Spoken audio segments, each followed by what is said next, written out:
depending on next month, how well things go will depend on me getting the third AK.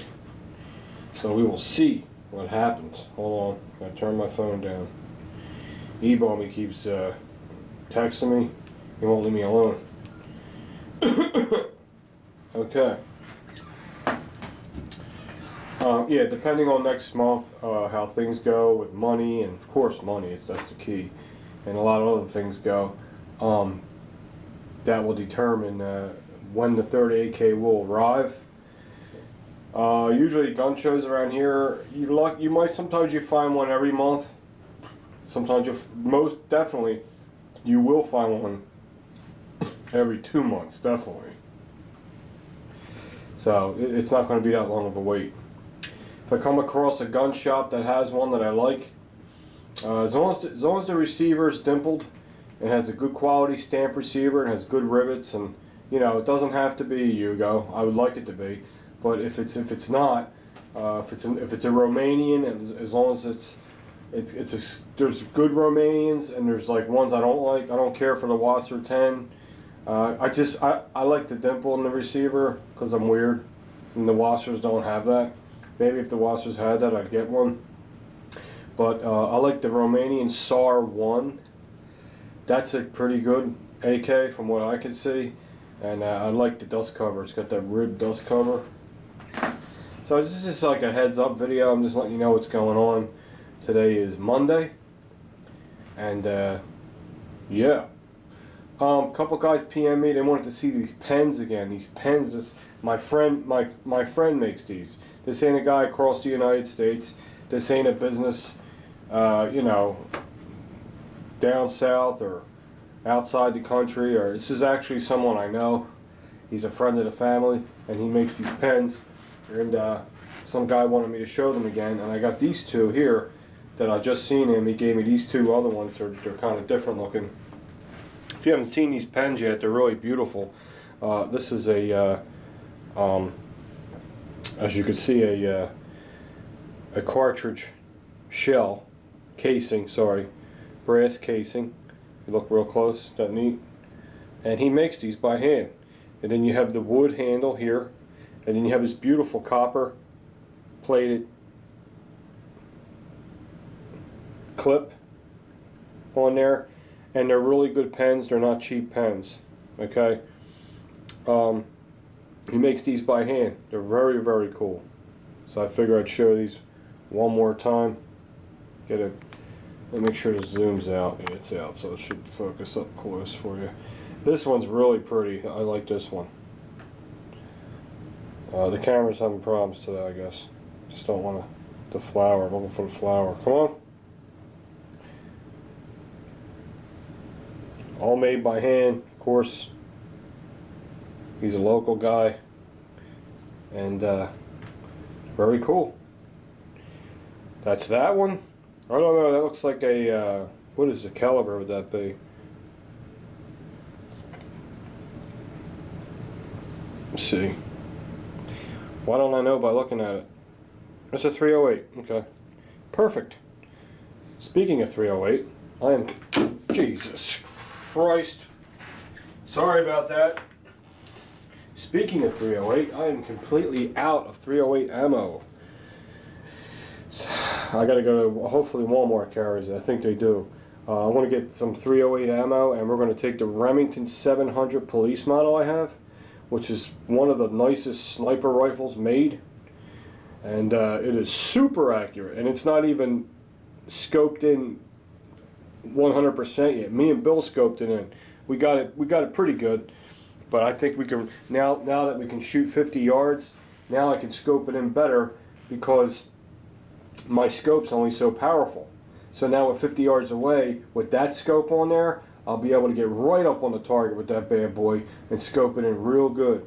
So maybe, not tomorrow, maybe, or not Tuesday, I always got something to do, maybe Wednesday we'll bring the Remington 700 up to the range and we'll scope it in and we'll zero it in tighter than what it is now. Okay, sorry I'm jumping around. This is the 308 one, and he has a bunch of different styles, and then this is the, of course, the 50 caliber BMG.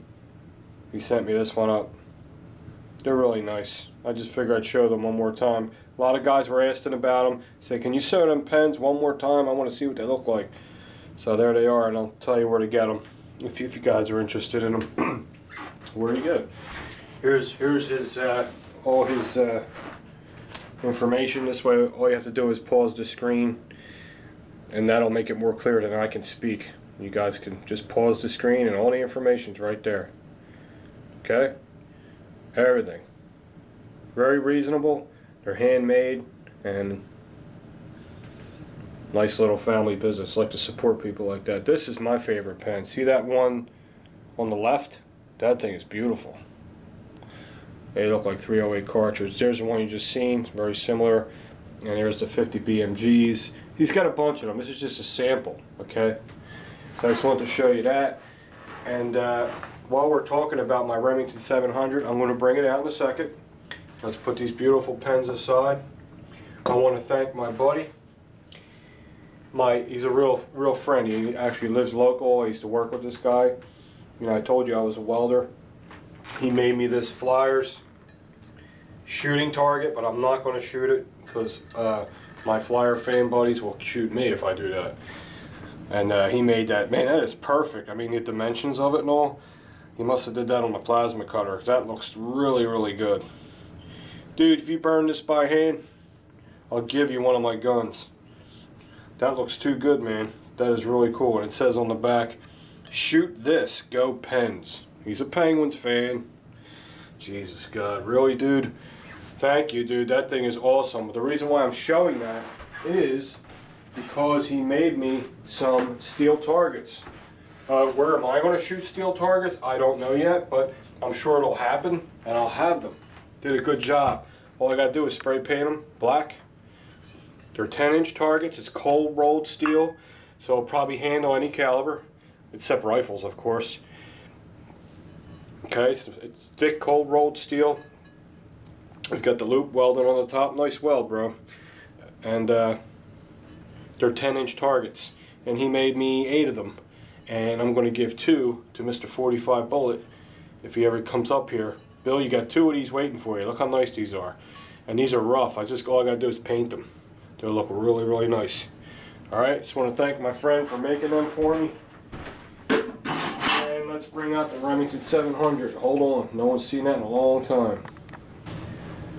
Alright guys, this is my long distance shooting rifle. This is my Remington 700. It's chambered in 308. This thing seriously is a badass. It has an overmolded stock and it has a synthetic stock, but a real advanced material. It feels like it has like a spin this around. It has like a leather texture to it.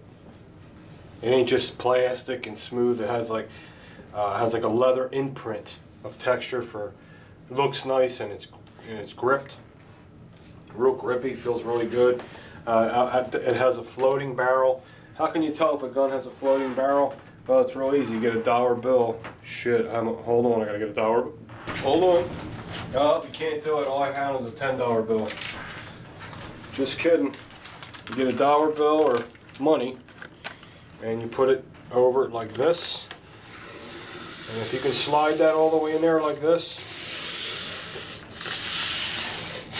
like that, that is a floating barrel.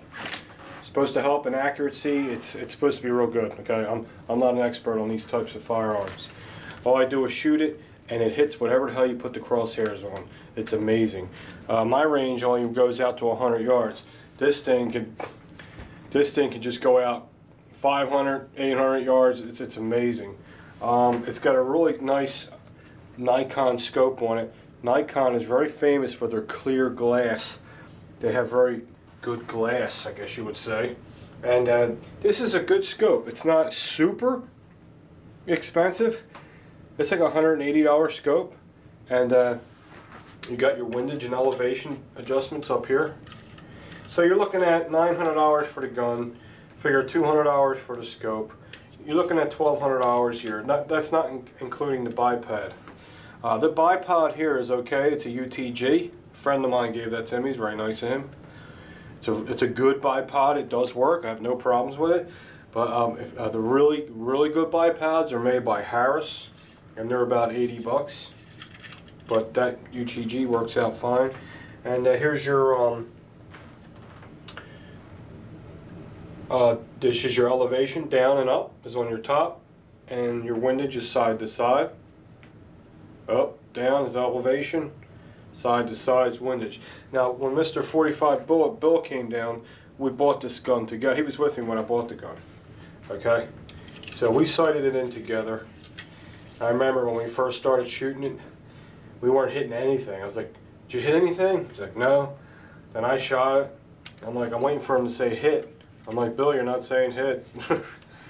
So what we had to do is we had to get a real big target to see exactly where it was hitting. You start. That's the best way to sight in, is get a huge target, put it out.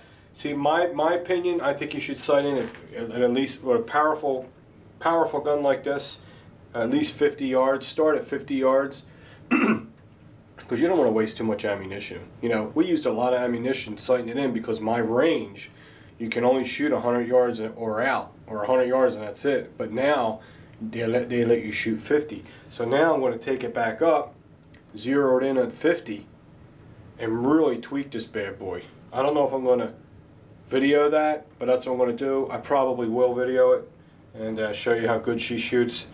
But this is a bolt action rifle. Probably one of the most easiest firearms to maintain and clean. It's so simple. Okay, I mean, I haven't messed with this in so long. I still, you know, I remember how to do it. You just push the button under here, and it lets debolt. This is debolt. This is debolt. Still got grease on it. Man, I greased that a long time ago. What's that grease called? We must find out. It's probably Tetra. But the bolt's pretty dry. So this is a good frog lube candidate, is this thing. What I would like to do is strip this bare of all the steel, of all the grease, heat it up with a blow dryer and frog lube treat this with frog lube, this here. I bet you that would really smooth things out. I don't know, we'll see. But you can see how easy it is to take out. And it goes in the same way. Remington 700s are legendary. You don't even have to do anything to push it in, it just pushes in. They had a reputation for a while for going off by themselves. Everybody has their different version of the story. All I know is this: it's probably the most used bolt action rifle in the world. One of them. It's definitely in the top 5. It's so successful, so accurate. Has a long, heavy bull barrel. This is for great long distance shooting, and I love it. It's really cool. I don't shoot this a lot, so it sits in my safe a long time without getting shot. So for this barrel, I do keep the barrel oiled because of the long storage. Yeah, and I keep it with ballast oil. I'll just wet a patch of ballast oil, bring it through twice, put it in the safe. Doesn't hurt nothing. Just a little bit. Or you can use just any kind of regular oil that I would use, Militech, or I have Ed Brown oil. Any kind of oil, just to keep the barrel from pitting from the moisture in the air and all that stuff. But I just wanted to show you this. I haven't shown this in a long time. It's really a gem. Such a high quality, beautiful rifle. And just thought you guys like to see it again. Alright guys, well, I'm probably going to take this up, I would say Wednesday. That's what I'm saying. Tomorrow is a holiday, so all the dorks will be up there, so I'm not going up there tomorrow. Tuesday I got to take my dad somewhere. And Wednesday is the day I'll be able to do it. So hopefully we can take it up Wednesday. If I can find some ammunition, because my gun range don't sell rifle ammo. We don't sell rifle ammo. Why? We don't know. Okay, just wondering, because it is a gun range. You don't sell rifle ammo? We don't sell rifle ammo. 22 long rifle? No, that doesn't count. So I'm going to head to Walmart, and if I can't find no ammo, then we'll take something else to the range. But this is something I want to get back out there, okay? Alright guys, see you.